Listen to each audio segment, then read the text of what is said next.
not just in his life, but in this world. And let us take it and hold it in our hearts. We give you the glory in Jesus' name.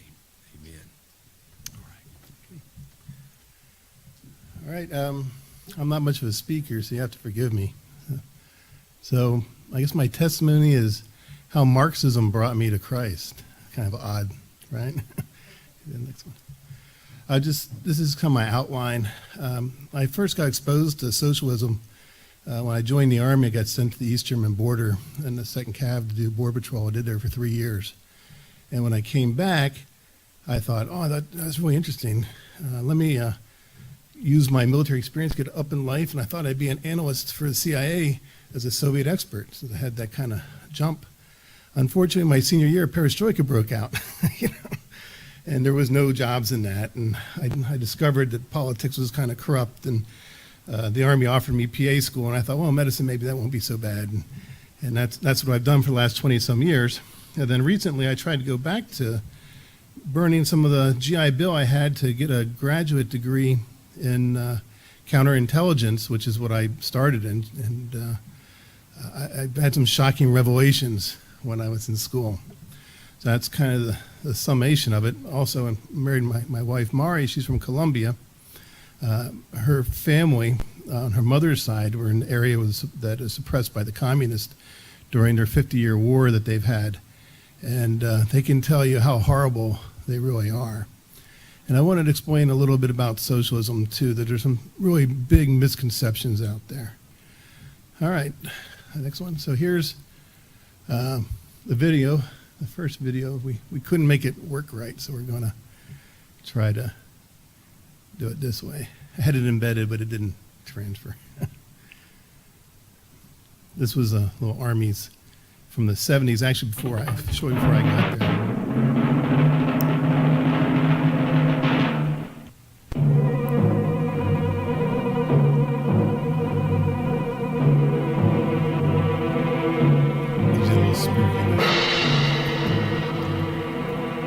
This is where the free world ends and the communist dominion begins. This is the border between West Germany and Eastern Europe. Here is where Winston Churchill's simile of the Iron Curtain is made terrifyingly real. Hundreds of miles of high steel fence along the boundaries of East Germany and Czechoslovakia. It is from somewhere behind this steel barrier that attack would come should the communists employ armed force to press their dream of world domination. So it is that men of the United States Army patrol the roads along the fence, on watch day and night, keeping their vigil in the air as well as on the ground. Reports flow back constantly to 2 United States cavalry regiments that are poised along the border of West Germany, ready to hurl themselves at the foe should invasion come, determined to slow his advance until the free world deploys its armed might. For this is the frontier of freedom.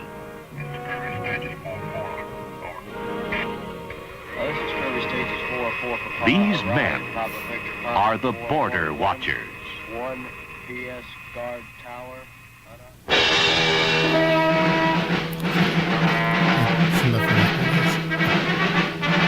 goes into the history of the regiment, a little bit of what they were doing, a little bit more detail. But kids today, it's like the Habsburg Empire. If I talked, I was on the East German border, I know what that means. But my first experience with it was 24 December 1982, because it was Christmas Eve, and I was like the new young kid there, and people that do it a lot didn't want to go out, and so I'll go out, I want to see it, I wasn't going to do anything else in the barracks, so I went on patrol that night. Beautiful countryside, 3 or 4 inches of snow, little German Piscurex houses with fireplaces and Christmas lights and Christmas decorations, and it was like a Christmas card. It was beautiful. And then you come up out of the woods, and all of a sudden it's like darker. There's searchlights, there's a barbed wire, landmines, dogs, big dogs on runs, towers, interlocking fields of fire. It was spooky, and you could feel. I don't know how to explain it, but it was like colder. You could feel there's a spiritual difference between this thin line. I wish I had words to how to explain that, but it was kind of spooky. It was really weird. And when you saw it during the day, that the people were all depressed. Over on this side, people were joking and laughing, and on the other side, people were pretty dismal. The only people allowed in the border area on the East German side were either loyal communists or people too old to run, and people that had family that they know they couldn't leave, including the guards. So, although I found that probably more people were saved by the guards not killing who they were supposed to kill, but they killed quite a few people.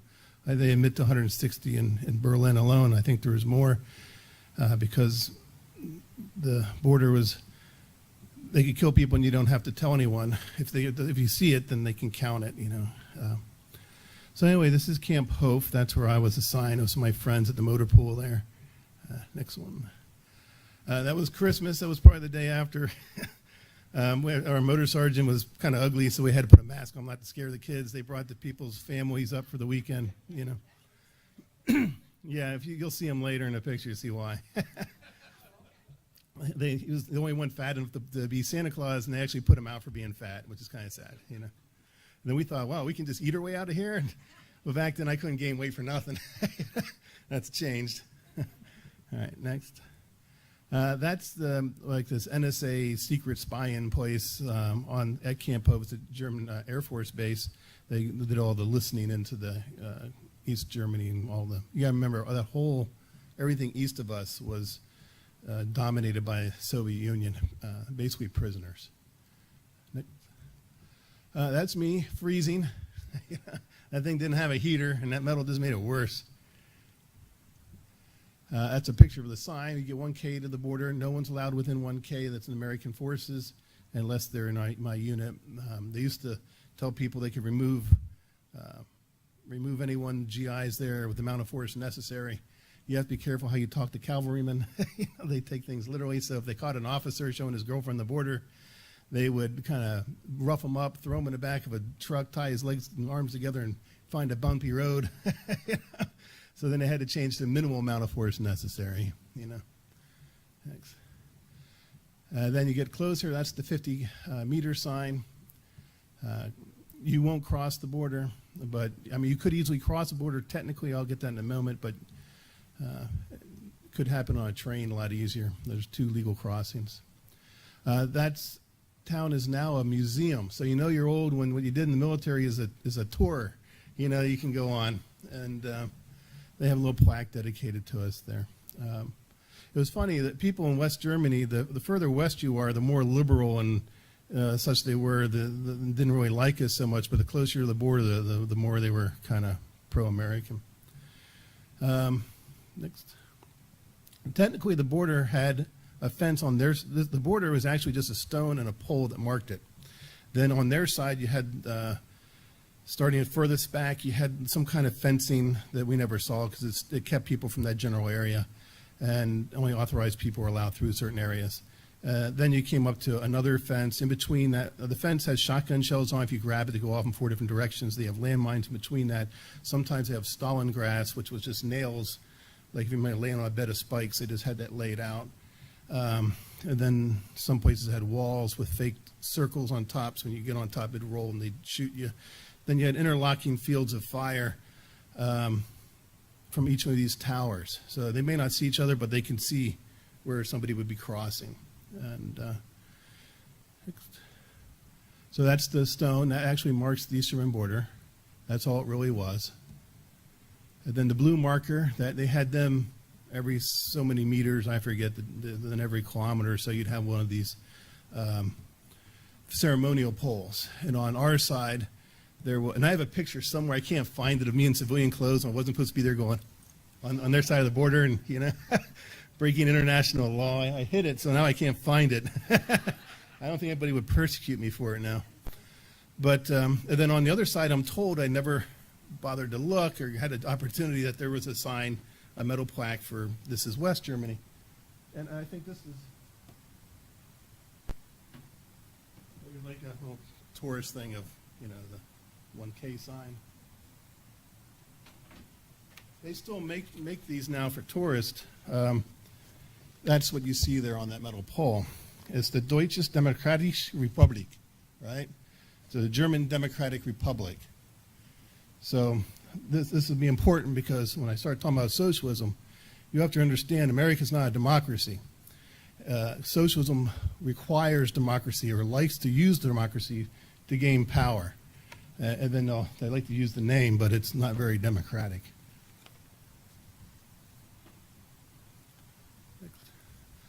That's East German Tower.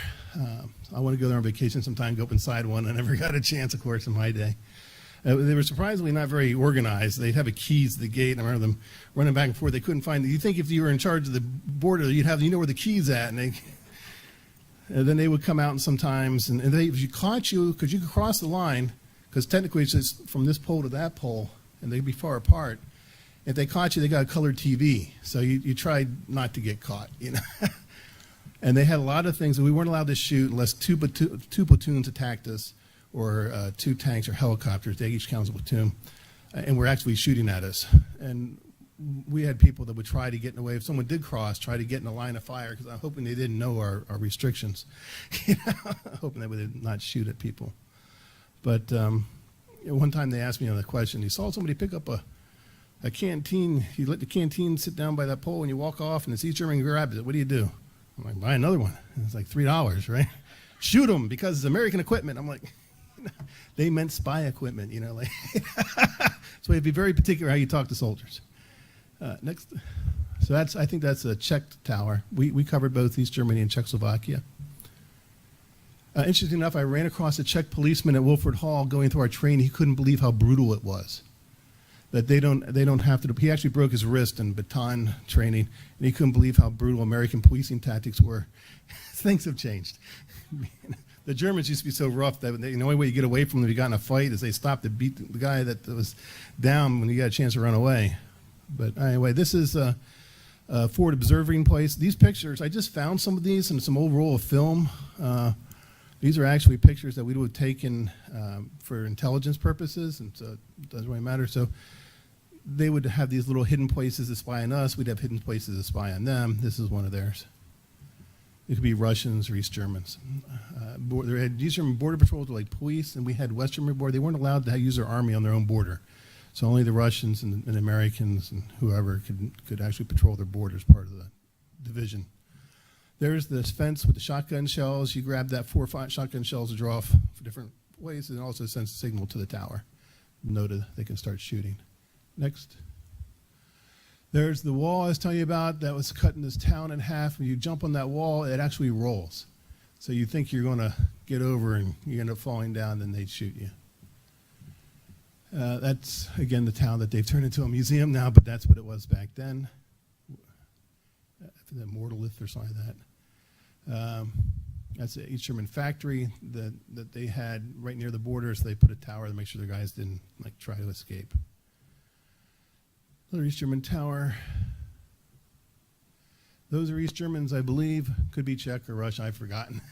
But they were the bad guys. And they would sneak out. And we'd be like 3 or 4 feet apart, Like my friend did the old Clint Eastwood spit thing, don't piss them off. Because they had loaded AK-47s, and we were required to keep our ammo with tape on it inside of our magazine things. Because remember the Berlin and Lebanon, the Marines got blown up. That's why they won't talk about that, because they didn't want you to lose a bullet or have an accident, so they do stupid stuff like that. Next. That's just a Jeep. We go on patrol on 2 Jeeps at a time, and you have a lot of wrecks because it's icy. That's the town called Hoyle, town called Hell. It's the name of the town. It's on the eastern border in our sectors. It was kind of creepy, and we had all these stories about Satanists and stuff there. So we kind of avoided that at night. But we ran into their devil by accident with a Jeep, and had to prop it up and run. Next. There's the guy, Santa Claus, in the back behind me. I got the white collar on because I didn't have the money to buy the green shirts. I didn't get issued them yet, when they came out with the green shirts. the uniforms had just changed from the greens to this camouflage, and it was just in that time. So everyone's like, "Oh, you get the white shirt." And that's me. I used to smoke. I just quit last year, and I still want a cigarette today. And the rest of my career in the military after that was medical. And I did a mission in Honduras. I remember the Sandinistas came up after the Contras. I always went in country doing like free medical care for the poor, flying around. And I really enjoyed that. That was in Belize, doing the same thing. I'd always bring lots of candy, and I'd do magic tricks. With one was putting a cigarette out in my hand to make it disappear, and they'd make me go in school and do that again. It's not like really a kid thing, you know. Next was Belize. Egypt was the last thing. Was right after 9/11. People thought I was responding because the day after 9/11 I was supposed to fly to Egypt for Bright Star. So here I'm running around in camis, and when we came back, we landed in Ireland, and they all cheered. They thought we were down there killing killing the Muslims, you know. But it was kind of weird because we didn't know we were at war, and we didn't know with who. And the Egyptians were kind of the same way. They had spies. The taxi drivers were all spies, and I made friends with the general there who's pretended not to speak English to the officers. And I don't blame them because they didn't like them either, you know. But that's another story. Next. Okay, so like I said, I came back, I went to school, I studied international relations. My area of focus was Soviet studies. My professor was an officer from the Red Army that defected after World War II. That's why I picked my school. All the people from the area were from the areas they taught from.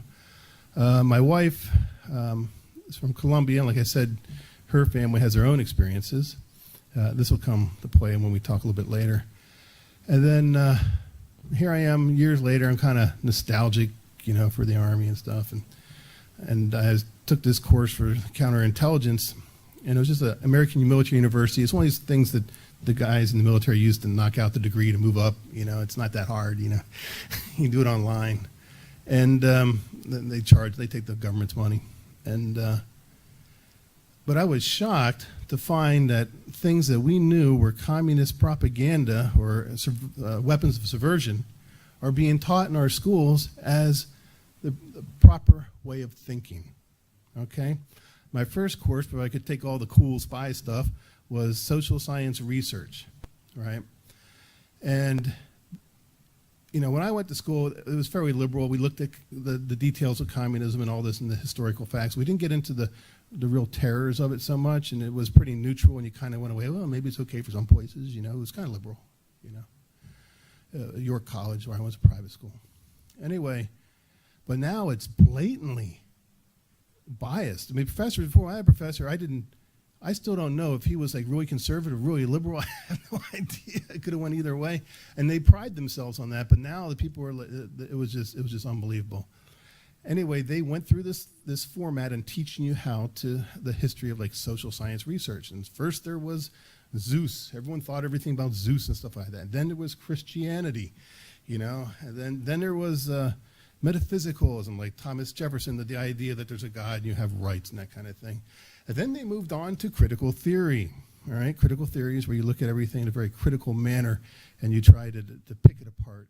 And it's really not a philosophy. And they know that because you actually look up the definition. It says, oh, it's a gadfly among philosophies. I'm like, what the hell is a gadfly? So I look up gadfly. It's a bug that bothers things. So it was never intended to be a philosophy. It was just there to cause irritation. Anyway, then they moved on to this postmodernism, which is this militant feminism and every other isms that you can get to divide people by race and all these things. And all this is repackaged Marxism. Okay, Marx taught that they were going to make a materialism world. Okay, where the world is materialistic. So there is no spiritual, supposedly. Although he was a son of a Jewish lawyer turned Christian, and he was a good Christian when he was younger. Then when he went to school, he got weaponized and started writing satanic poetry and things. Where I'll go through some of the quotes from it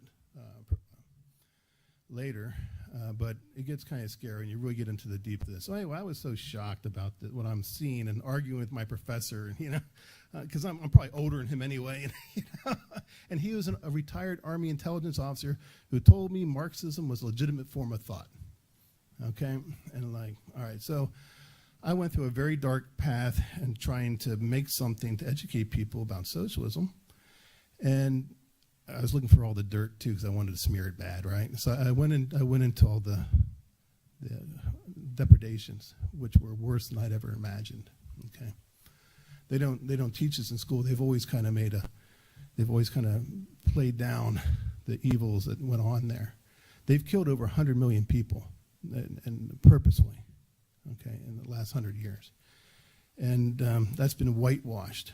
Okay, people don't seem to understand. Marxism is not the idea that it's to help people. Socialism is going to help people. That's a lie. It's just playing the numbers to gain power. So there's always going to be more poor people than rich, so you promise the poor people things. But it's all about destroying family, God, and humanity in general. When they act to be atheists, but they're not really atheists. They're actually, and there's some Father Wormbrand, who I'll get to later, wrote a book called Marx and Satanism. It's a very good book. And when you see what they've done to Christians, it's beyond just, you didn't agree with one's religion, you just kill them, right? They would force them to do mass with urine and feces, nail priests up against the side of the wall, like in Christ things, and just horrendous things. It's unspeakable. I can't even go into I'm not going any more, but it's worse, okay? They killed 50,000 priests in the first couple of years. Next. So, I don't know if you can read now. I can't. Can anyone read now? I wander God-like and victorious through the ruins of the world. That's Karl Marx. Okay. There's also one where his soul is doomed to hell, where he kind of admits it. I want to understand that socialism, Nazism, progressivism, okay, these are all Marxism, okay? They're all the same thing. It's with different sales techniques. And they dispute about a little bit of this, a little bit about that, but overall it's the same thing. Nazis, National Socialists. It is not a left-wing, it's not a right-wing organization, it's a left-wing organization. If you want to learn about that, on my website, nomarx.com, which I made to respond to this, there's a movie made by Latvians who had to suffer under the Russians that goes into great detail how the Nazis worked with the Soviet Union. Remember, they invaded Poland at the same time. And I always wondered, why we declare war just on Germany and not Russia if we were doing it based on allies being Poland, right, or Britain and all them anyway. But no, they just picked on Germany. And so they worked together until Hitler turned on them, but they were expecting to let Hitler do all the work, and then they would come in and say, we're saving everybody from Hitler. All right, so when people say there's a difference between communism and, what it really is socialism, you're progressing, right, progressives. You're progressing from mercantilism to capitalism to socialism, and then when you achieve the perfect socialist state, then the state will wither away, and you're left with this communism, this communal organization, probably something akin to early Christianity, okay, where everyone just kind of gets along, and But the way you get there is by any means possible. Okay, there you can work with criminals, you can lie, you can cheat, you can steal, you can lie, whatever it takes. And then the people that help you, the leftists, they get killed first because they could be the counter-revolutionaries. Anyway, I learned all this stuff, and then I got into it deeper. So people say, I say communism too to make a point because people kind of know that's bad, but the goal of socialism is communism, Vladimir Lenin. Okay, if you understand Marx, the goal of socialism is to achieve communism. So there is no difference. These are some quotes in their own words.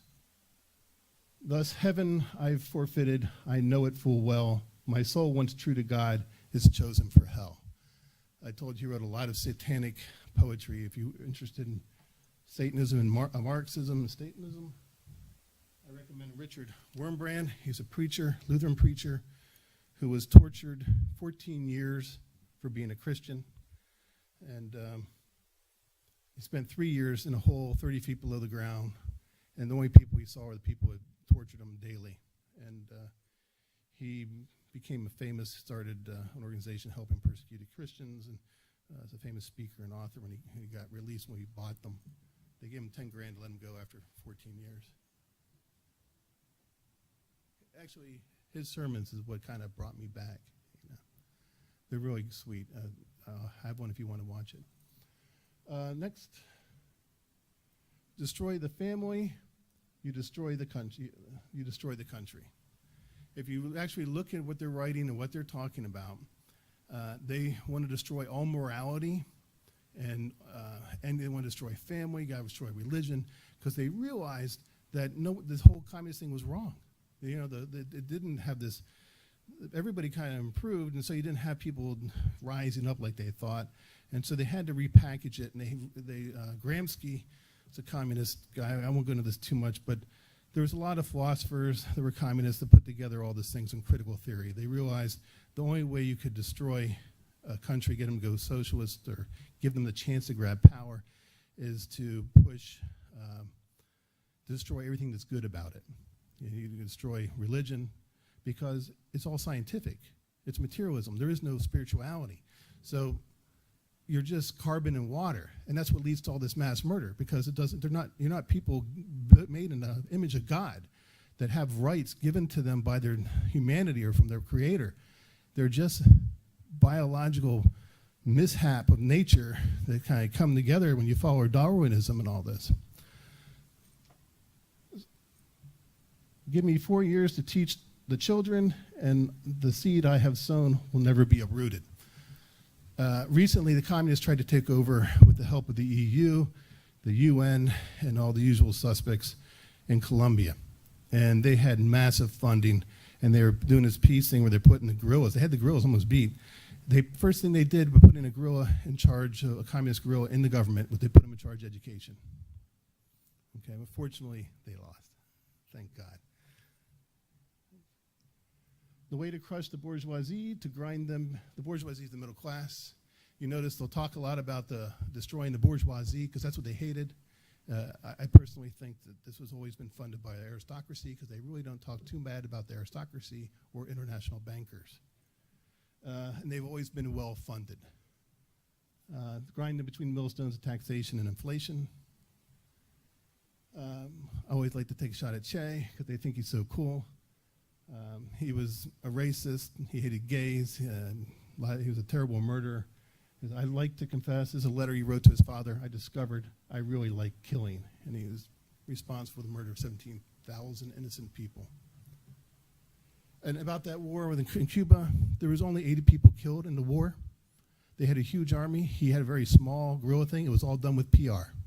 It was all done out of Washington and New York, and the usual media suspects.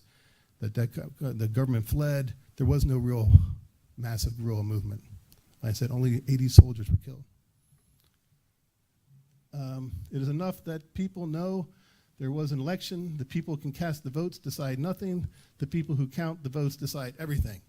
I think of this every time I vote here in Texas, and I'm looking for, first time I voted, I'm like, you know, where's my receipt or something, you know? Like, oh no, trust it. Trust politicians?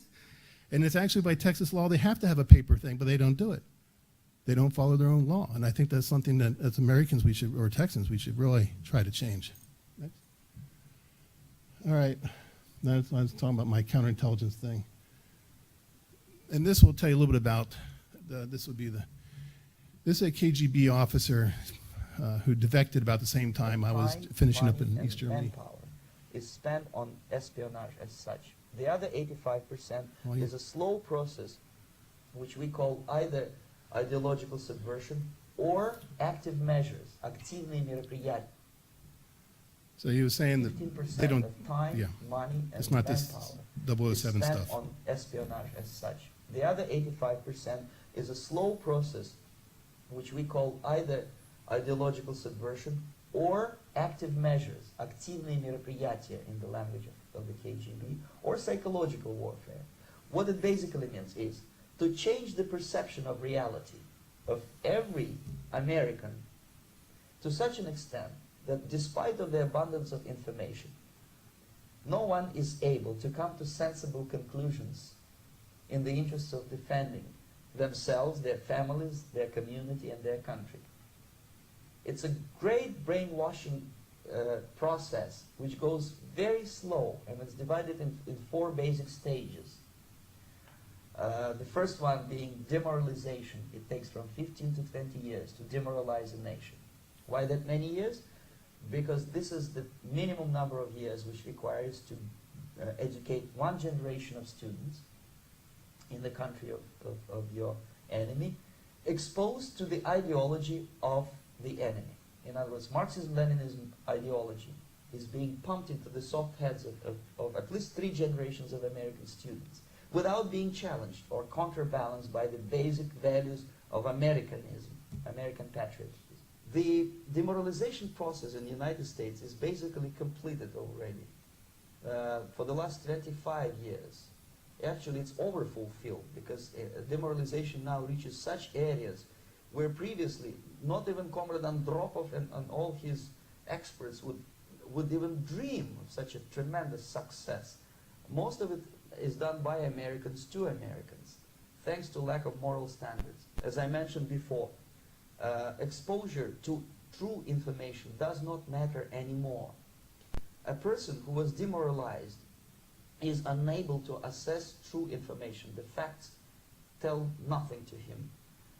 Even if I shower him with information, with authentic proof, with documents, with pictures, even if I take him by force to the Soviet Union and show him concentration camp, he will refuse to believe it until he is going to receive a kick in his fat bottom. When a military boot crashes then he will understand, but not before that. That's the tragic of the situation of demoralization. So the next stage is destabilization. This time, subverter does not care about your ideas and the patterns of your consumption. Whether you eat junk food and get fat and flabby, it doesn't matter anymore. This time, and it takes only from 2 to 5 years to destabilize a nation. What matters is essentials: economy, foreign relations, defense systems. And you can see it quite clearly that in some areas, in such sensitive areas as defense and economy, the influence of Marxist-Leninist ideas in the United States is absolutely fantastic. I could never believe it 14 years ago when I landed in this part of the world that the process will go that fast. The next stage, of course, is crisis. It may take only up to 6 weeks to bring a country to the verge of crisis. This is why you need street protests. And after crisis, with a violent change of power, structure, and economy, you have so-called the period of normalization. It may last indefinitely. Normalization is a cynical expression borrowed from Soviet propaganda. When the Soviet tanks moved into Czechoslovakia in '68, Comrade Brezhnev said, now the situation in brotherly Czechoslovakia is normalized. This is what will happen in the United States if you allow all these schmucks to bring the country to crisis, to promise people all kind of goodies and the paradise on earth, to destabilize your economy, to eliminate the principle of free market competition, and to put a big brother government in Washington, D.C., with benevolent dictators like Walter Mondale, who will promise lots of things, never mind whether the promises are fulfillable or not. Your leftists in the United States, all these professors and all these beautiful civil rights defenders, they are instrumental in the process of the subversion only to destabilize the nation. When their job is completed, they are not needed anymore. They know too much. Some of them, when they get disillusioned, when they see that Marxist-Leninists come to power, obviously they get offended. They think that they will come to power. That will never happen, of course. They will be lined up against the wall and shot. But they may turn into the most bitter enemies of Marxist-Leninists when they come to power. And that's what happened in Nicaragua. You remember it's divided in 4 basic stages: demoralization, destabilization, crisis, normalization. Okay. That just kind of fortifies what I knew before going into this graduate program. And then to see that it's actually, everything comes out of social sciences now. The more you are involved in the social sciences, it's totally corrupt. It's total propaganda. I'm a medical professional, and I know a lot about medical research and stuff, and they put in, just to show you an example of how to write a certain kind of paper, is one written about why, the horrible way of the worst thing you could do for people in healthcare is treat them. It's better to do these nationalized healthcare. And I looked at who did it and who wrote this. Well, this guy puts the business in his wife's name so he can get government contracts. He's got the PhD, she got the master's, and she's like 30 years younger and probably one of his students. And so this is the ethics that's going to dictate to me. And it was just total hogwash, but they're sliding it into people's minds. That wasn't what the class was about. Okay, they teach you cannot do research unless you figure out from what perspective you're going to put it and then frame it. And I'm going crazy because I want to learn about international relations stuff. I don't think Putin is putting things into the feminist perspective when he does analysis of the United States, But that's what they were teaching. You have to decide what one of these little labels that you fit under, and you design your program with that in mind, which is it's useless. So they have all this information. They can always show you all these studies to back up their stuff, but this all lies. Next. This is to show you a little bit about how Marx was so. When I got into how deep they were in their hatred of Christianity and what horrible things they did to Christians, okay? 12 million Christians were killed in Russia alone for their faith, and they were tortured to death mostly, okay? If you want the dark side, you can go to my website, nomarx.com, and you'll have videos there that you can watch and see and find that, discover yourself whether these things are true or not. And I always recommend you do your own research.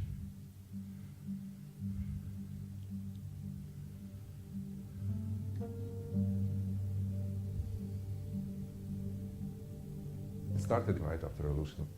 Lenin signed a decree of separation of state and the church, and they started to persecute leaders of the church, bishops and priests, and also destroying the churches.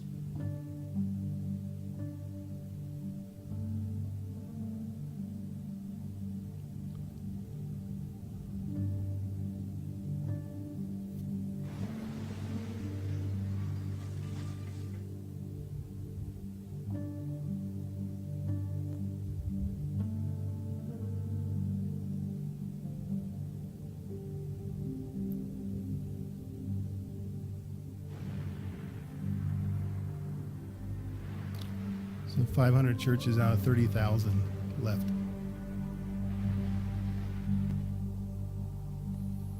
And they like to make them into toilets just to be sacrilegious.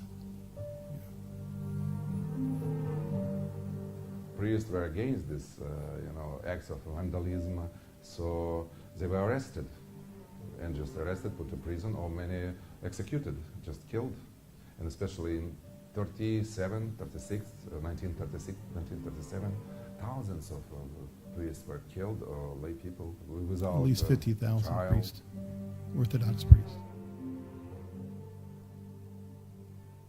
Baptists too.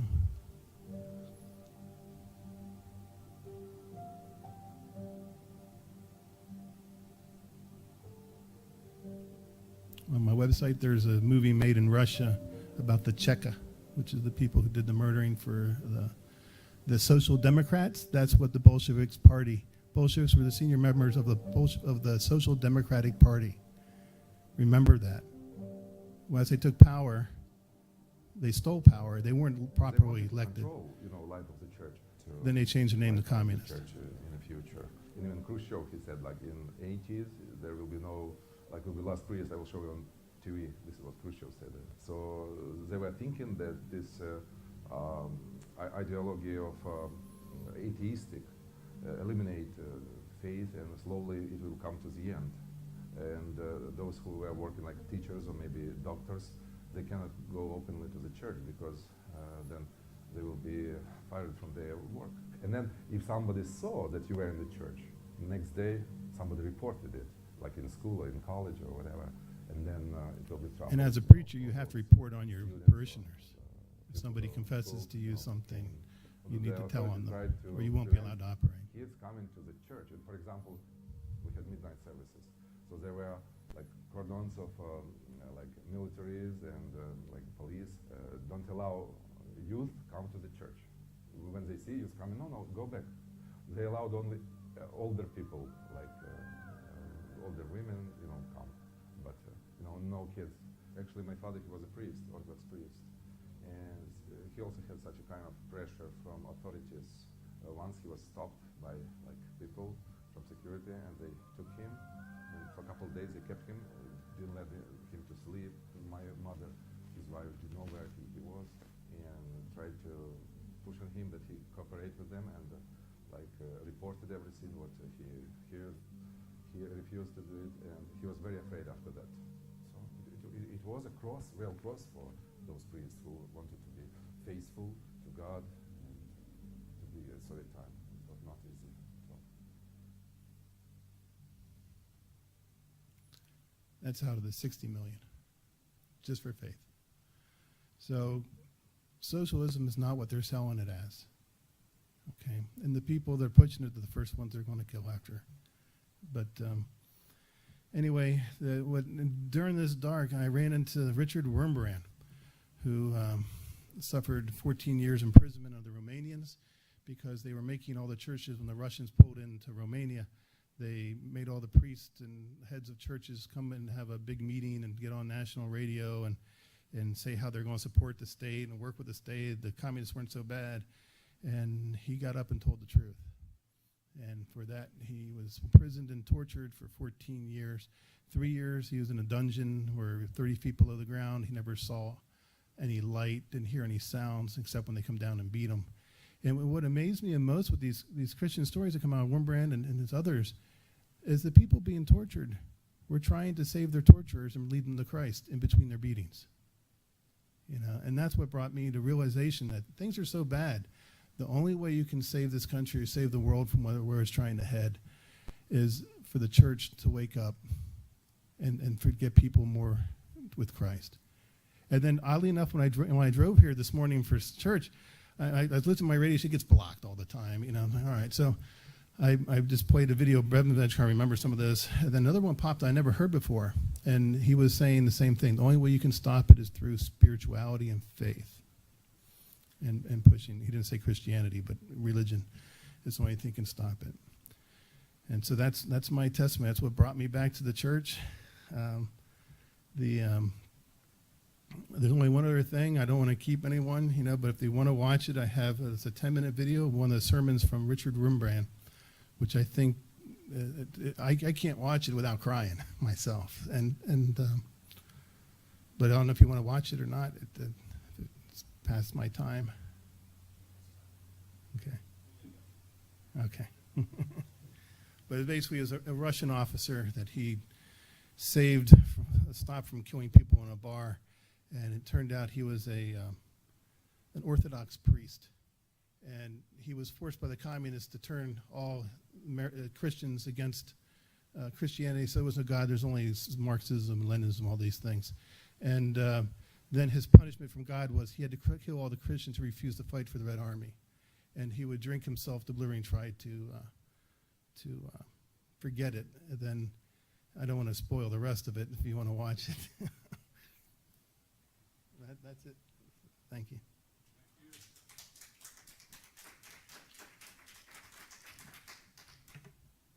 Amen. Dale, thank you so much. In closing, Washington's farewell address we've talked about before. Listen to it. It's amazing how many of the things that he had vision for us, he's writing down. He's parting, going back to private life, and it was really his warning to America. So many things that he said were incredible, and here's one of them. Of all the dispositions and habits which lead to political prosperity, religion and morality are indispensable supports. In vain would that man claim the tribute of patriotism who should labor to subvert these great pillars of human happiness, these firmest props of the duties of men and citizens. Isn't that interesting? Goes along with a lot with that. I was thinking, Dale, of that warning that he gave to our nation over 200 years ago. Guys, your faith and God's leading the lives of the citizens is what makes us a great nation. And that religion and morality are indispensable supports. Isn't that amazing? Incredible. Any other thoughts? Dale, thank you again for sharing that. Pretty incredible. He shared with me how, he looked at the devastation that is in the backwash of communism, and first of all, how much it had to be void of faith, and then how faith is the answer to all those life questions. Pretty amazing. Faith in our Lord Jesus Christ. Let's pray. Heavenly Father, God, we just thank you for this one that has come to you, Lord. Lord, that you would continue to use him as to be a watchman on the wall, and Lord, that he would proclaim Christ to the mountaintops and to a dark and dying world. Lord, just use us all to do the same. Lord, go with us this week as we leave this place. Bring us back again safely next Sunday. In Jesus' name we pray. Amen. Have a glorious week. Thank you.